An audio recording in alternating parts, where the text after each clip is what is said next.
If you're anything like me, you were told when you were coming up in school that having a degree and a university education was going to be the key to unlocking career earnings down the line. If you get your degree, your undergraduate, your master's, you're going to earn way more over the course of your career than if you didn't. Now, this is an absolute lie, and in today's video, I'm going to break down the math exactly why that's the case, and more importantly, tell you what I think you need to do about it so that you can still be a part of the strength and conditioning field and not end up eating shit like most coaches do. But before we get into it, please destroy the like button, like, subscribe, share, comment, help us get the word out about the channel. And now let's get stuck in. So let's take a look at the math here. The numbers that you're going to see on screen are taken from the NSCA survey that was outsourced to a third party in 2018. So the numbers may be a little bit higher now, but they're a good ballpark for us to look for. The data is split into the high school, college, pro, and tactical sectors. And what I've done is I've taken the values in this survey for year 1 to 5 and averaged it out across those sectors. And I've done the same for years 5 to 10. Now remember, tactical and pro are by some distance more highly paid than the high school and college sectors. So these numbers are going to skew the average a little bit, but you have to remember that they are a much smaller segment of the population. So in reality, the numbers that you're going to see on screen are probably lower for the vast majority of coaches. So in years 1 to 5, the average income of the average strength coach is just under $40,000 a year. And in years 6 to 10, it's just over $61,000 a year. So all I did was I multiplied that first number by the first 5 years, the second number by the second 5 years, and just added it up to come up with a gross 10-year earning number, which comes to just under $505,000. When you factor in the cost of an undergrad degree, which takes 4 years, the average, according to Google in the US, is $85,480. When you also incorporate the master's degree, which takes 2 years and comes to $42,558, if we subtract this from the total earnings, we get a net income of $376,818. Remember, the problem with working in the high school, college, pro, tactical sector is that certainly the degree, and typically the master's degree now, because over 50% of the respondents had a master's degree, becomes a barrier to participation. So unfortunately, you can't actually start earning this money until you're already 4, 5, or 6 years into the process. What I've done here is been generous and said, you're not going to be getting paid as a strength coach until you're doing your master's degree at least. So I've accounted for 5 years of education, which means if we take that net value of $376,818 and we divide it by the 15 years it's taken to earn that money, we get to a yearly net average of $25,121.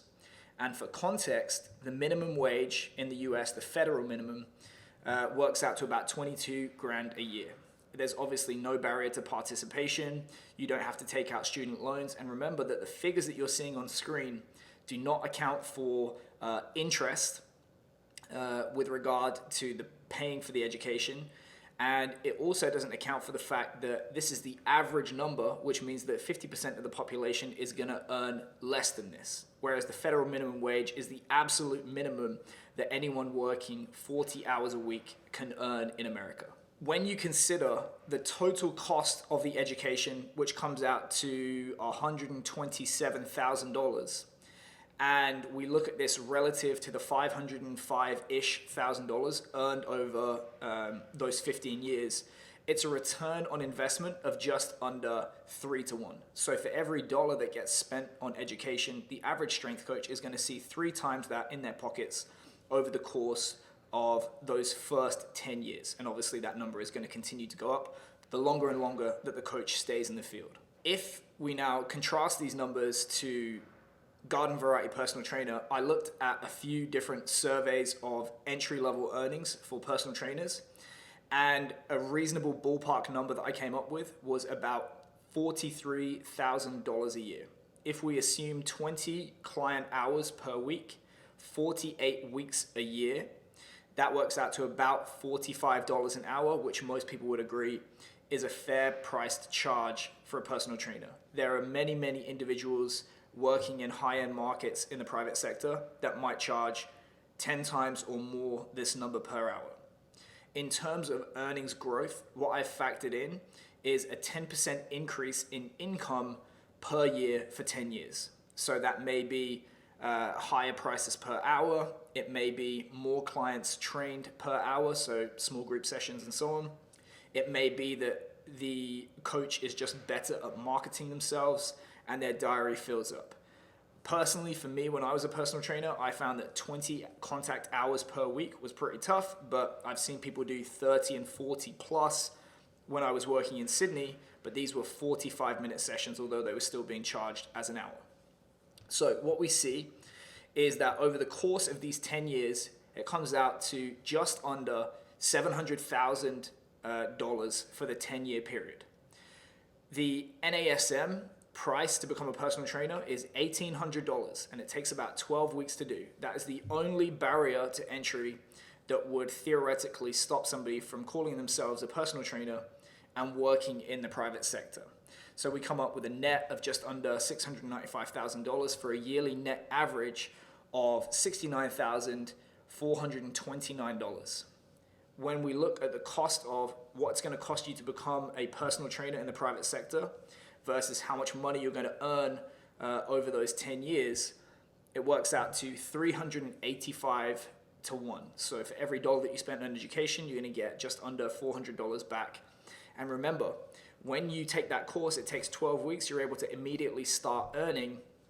You're not going to have to wait 5 years like you would to be a strength coach in the high school, college, pro, or tactical sectors. So just looking at the gross first 10 years of earnings, the personal trainer is actually going to be almost twice as well off as the strength coach. It comes out to about 184% 10-year earnings relative to being a strength coach. But when we factor in the 5 years that it takes the strength coach to even be able to start earning in the field, that number comes out to 276% for personal training relative to being a strength coach. So there's a clear financial advantage to being a personal trainer here compared to working in any one of these four sectors that we've talked about. A few other things to think about. One is the potential tax advantages of being a personal trainer rather than a strength coach. When you're a strength coach and you're an employee, you have this cliche of earn, tax, spend. So your earnings are taxed before you receive the net, and then whatever's left over, you're allowed to spend on all your expenses. Conversely, when you are self-employed or a contractor, you earn, you spend, and then you're taxed with whatever is left over. Not that this is tax advice, not that I'm an expert, or that I would advocate for anyone cheating their taxes. I'm not saying that at all, but there are obviously going to be a lot of expenses crossing over between the two jobs that you would have to spend money on anyway as an employee. That is going to reduce your taxable income as a personal trainer who is self-employed or a contractor. A few other things to think about. It is true that when you're a personal trainer, self-employed, working in the private sector, you tend to eat what you kill. If you can't go out there, get clients, sell them, and do good business, you're not going to earn a lot of money, you're not going to eat, and you're probably going to leave the field. So to that extent, there is a degree more security in being an employed strength coach for an institution. But in reality, I would say it's more of a veneer of security. One, because if you just lay back and say, well, I have the security, I don't have to go out and work my ass off every single day, you're likely to get fired. And even if you do a great job, the field is full of coaches that get fired anyway for no reason whatsoever. So it looks like security, it's really not. You do have to factor in things like health insurance being provided by employers, factoring in things like 401k retirement accounts where the employer is going to match a contribution. But even if we're generous and we say over those 10 years it's going to cost $100,000 for health insurance for that self-employed personal trainer, the personal trainer still comes out well ahead, and in reality it's not going to be that much for a young, healthy individual. A lot of people may also say, well, the best strength coaches in the college sector, because that actually tends to be higher paid than the pros, they can go out and earn $600,000, $700,000, $800,000 a year. And $800,000 a year works out to about $400 per hour. Yes, it's true, and that's going to be way higher than the average personal trainer is able to earn, but it also represents the absolute max that a strength coach is able to earn. There's only one guy earning that in the college sector, but if you think about how many high-end personal trainers there are out there right now earning more than $400 an hour, or even creative personal trainers who are able to ramp up their earnings through things like group training, $400 an hour is probably nowhere near the top of the field. There are going to be individuals earning several times that per hour. So with the security of employment, there tends to be a glass ceiling that comes with it. So with self-employment and working as a personal trainer, the safety net is gone, but so is the ceiling, and there is much more potential on the upside if you do a good job as a personal trainer. And a final thing to think about is that your earnings are relatively capped when you're a strength coach. What you earn is what you earn. You may have some bonuses written into your contract, car, phone, clothing stipend, camp bonuses, all this kind of stuff. But really, there is a relatively hard limit to what you can earn as a strength coach. Conversely, when you're a personal trainer in the private sector, the sky really is the limit to the amount of income that you're able to generate on this side. So you can do things like ancillary products and services, for example, distance coaching, nutrition coaching. You can refer business out to other people and take a cut as a commission, massage, chiropractic, all that good stuff. Clothing, you can go to a group model. You can supervise other people delivering your model for you. You can own a facility. You can have multiple locations. It really is only limited by how creative you are and how well you can manage all of those processes. So don't see this video as me telling you don't be a strength coach, absolutely don't do it, and me advocating for being a personal trainer, because I was a personal trainer for several years before I broke into professional sport, and I actively walked away from that. If we look at these two different pursuits through the lens of the 4 Ps, which I've talked to death about, we talk a lot about it in Strength Coach Network Fundamentals, the 4 Ps are pay, personal, purpose, and progression. So does it pay well? Does it give you a good personal life and good relationships and connection with your loved ones? Does it give you a sense of purpose where you feel like you're participating in something bigger than yourself? And does it advance you closer towards a stated career goal? Now, clearly, from a pay perspective, we've established that for the average personal trainer versus the average strength coach, the personal trainer is going to win every single day in terms of money. However, looking at the personal life, it depends on really what kind of lifestyle you're looking to have. When you're a personal trainer, you do have a lot more ability to dictate your schedule and work with clients that fit what it is you want to do. When you work in one of the 4 sectors that we mentioned, you're pretty much going to be working when they tell you to work. From what I hear, the tactical sector is the most forgiving in that regard. You never work more than 40 hours per week. Obviously, in high school and college, there's going to be a lot of early mornings and late nights. College is probably the worst. And whilst the pro sector can be intensive, you do also have long stretches where you're able to do what it is you want to do. So for example, the NFL will go off and have multiple months where they're barely in the office. For me in Japan, I actually got 2 months back in England, full pay. So there is that to consider. When it comes to purpose, clearly for me, I felt more purpose working in professional sport. I love being a member of teams as an athlete. It was just as rewarding to me to feel like a team member of a professional sports team, being part of big projects to try and win a league, to try and win a World Cup, to try and win, a national championship in the NCAA. Clearly we failed. It was more rewarding for me. I felt like I was helping more people in that regard, but it's still the case that you can feel just as much purpose working in the private sector. Lastly, when it comes to career progression, it really does depend on what your objectives are. I think a lot of people feel more comfortable in the institutional sector because there are these clear landmarks along the way. First, you're an intern, then you're the bottom assistant, then you climb the ladder, then you're the director, then you look for a bigger organization, and so on.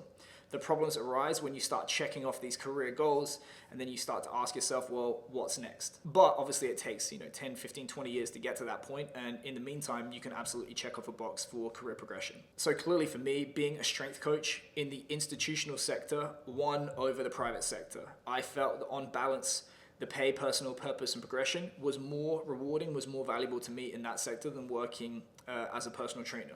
But just looking at this analysis of the money side of things, I think it reinforces once again how absolutely necessary having a side income, having mixed income as a strength coach is. One is because early on, you're going to be so deep in the hole with debt and earning so little money that is really going to make the difference in making things a little bit more comfortable for you.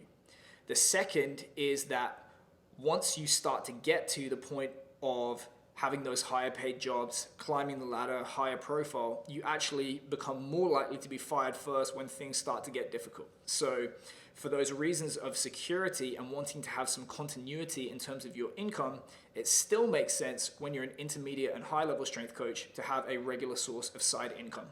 And then the final reason is, to steal from Naval Ravikant, you're only wealthy when you get to live off of passive income, and having a side income where you can dictate your earnings a little bit more, remove that ceiling, and potentially get more money quicker, that is going to act as a springboard for you being able to afford assets which do give you passive income like stocks, real estate, and other forms of rental income. Not that I'm a financial advisor, but that's personally what I'm trying to do. And certainly the private sector work has helped me advance to that a lot faster than any money that I earned in the institutional sector. And if you click on the card, you can see exactly what I earned for every single year of my coaching career. So thanks for watching. Please like, subscribe, share, and comment. And if there's any other topic that you would like me to discuss with regard to the profession of strength and conditioning, let me know. Congratulations on making it to the end of the video. Why don't you celebrate by watching more just like it? You can also help us on our quest to placate the algorithm gods by liking, sharing, subscribing, and commenting. Thanks.